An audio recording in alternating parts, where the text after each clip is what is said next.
दर्शकों नमस्कार, आप सभी का स्वागत है। आज इस वीडियो के द्वारा मैं सलोनी तिवारी जी जो जयपुर की रहने वाली हैं, उन्होंने प्रश्न किया है कि क्या उनकी कुंडली में जज बनने का योग है और शादी का योग कब है। उनके द्वारा भेजी गई डिटेल्स के अनुसार जो उनकी कुंडली बनती है वह आपके समक्ष है।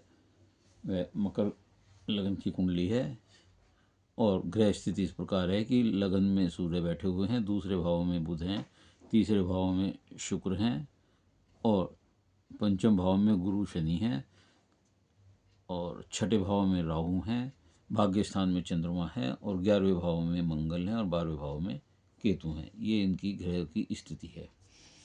अगर हम देखें, सूर्य लगन में है, सूर्य लगन में बैठकर वाक्पटुता देते हैं, विद्वान बनाते हैं, अहंकारी और स्वाभिमानी बनाते हैं। नेत्र की बीमारी परेशानी इन्हें कभी यदा कदा होती रहेगी।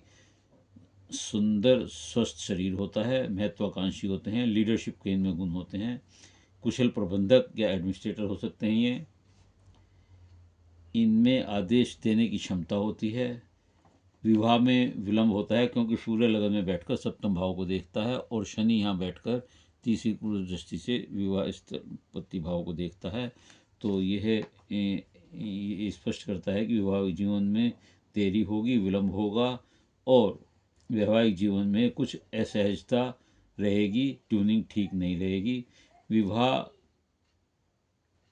राहु की दशा में शुक्र के अंतर में जो 27/11/30 से लेकर 27/11/33 तक है की अवधि में होना प्रतीत होता है, अर्थात 30 वर्ष के बाद विवाह योग बनता है जो 33 वर्ष की अवस्था तक रहता है। अर्थात आपका विवाह 30 वर्ष की अवस्था से लेकर के 33 वर्ष की अवस्था तक होता है। हालांकि क्योंकि शुक्र यहाँ बैठे हुए हैं और भाग्य स्थान को देख रहे हैं, तो ऐसे लोगों का भाग्योदय 25/26 साल में भी होता है। लगन में शनि, लगन के स्वामी जो लग्नेश हैं वो शनि हैं और वो पंचम भाव में बैठे हुए हैं। शनि पंचम भाव में न्यायाधीश होता है और बड़ा संतुलित होता है। शत्रुओं पर विजय होती है, मौज मस्ती वाले भी होते हैं इनकी आदत।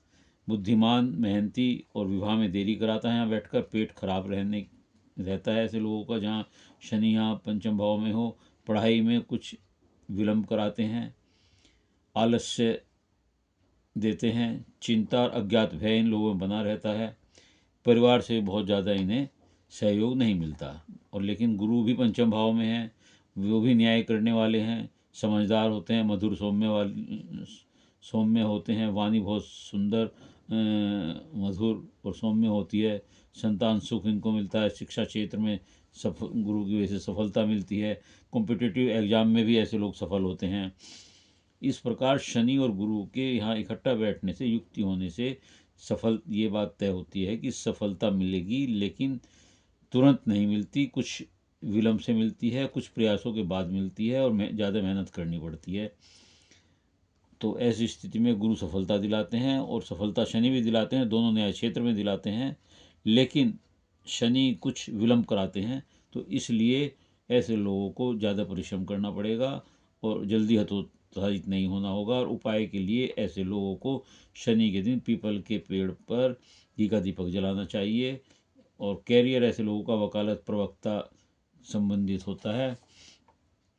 पंचमेश जो है इस कुंडली का शुक्र, वो दशमेश भी है और वो उच्च का होकर के पराक्रम के भाव में बैठा हुआ है जो भाग्य स्थान को देख रहा है। इसके अतिरिक्त पंचमेश व तृतीयेश का, गुरु का और शुक्र का आपस में स्थान परिवर्तन है। तृतीयेश इसमें गुरु हैं और पंचमेश शुक्र हैं। तो शुक्र के घर में गुरु बैठे हुए हैं और गुरु के घर में शुक्र बैठा है। अनन्य ग्रह परिवर्तन तीसरे पंचम का है। ऐसी स्थिति में शनि के व्यवधान के बावजूद भी लगातार प्रयास करते और मेहनत करने से गुरु व शुक्र की वजह से सफलता जुडिशरी में मिलने की काफ़ी संभावना है। उपाय स्वरूप आप सूर्य को जल भी दें और पीपल पर दीपक अवश्य जलाएं। बुध दूसरे भाव में बैठा हुआ है।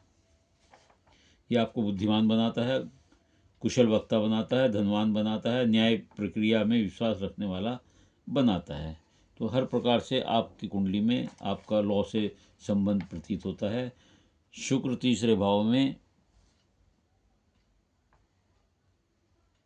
आकर्षक व्यक्तित्व भी देता है, वाक्पटुता देता है, व्यवहार कुशलता देता है। विवाद, शुक्र यहाँ बैठकर विवादों को निपटारे में, ऐसे लोग किसी झगड़े में अगर पंच बन जाएं तो बहुत अच्छी तरह से उसका निस्तारण करते हैं, सक्षम होते हैं, अच्छे वक्ता होते हैं और अपनी बात को अच्छे ढंग से, संतुलित ढंग से लिखकर समझाने में माहिर होते हैं।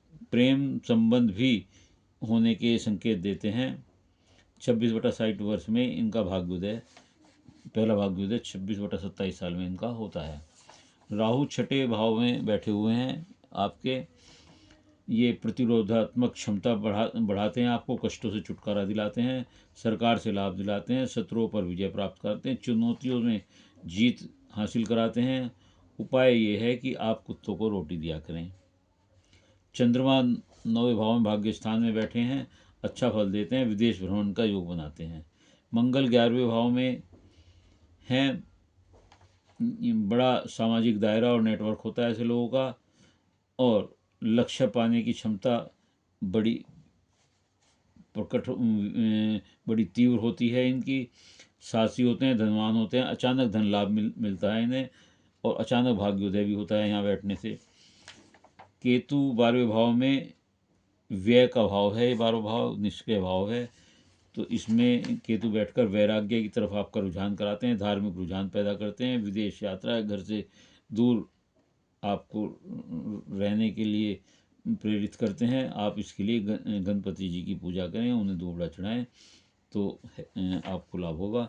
इस प्रकार ज़्यादातर ग्रह स्थिति आपकी है, स्पष्ट एकदम नहीं लग रहा है, लेकिन सब ग्रहों का विश्लेषण करने के बाद ये लगता है कि आप अगर प्रयास करेंगे तो निश्चित तौर से आपको जुडिशरी के कंपटीशन में सफलता मिलेगी। और आपका जो मैंने बताया विवाह स्थल और विवाह का समय जो बताया मैंने, उसी में आप निश्चित तौर से आपका विवाह होने की संभावना। उम्मीद है कि आपको अपने दोनों प्रश्नों का उत्तर मिल गया होगा।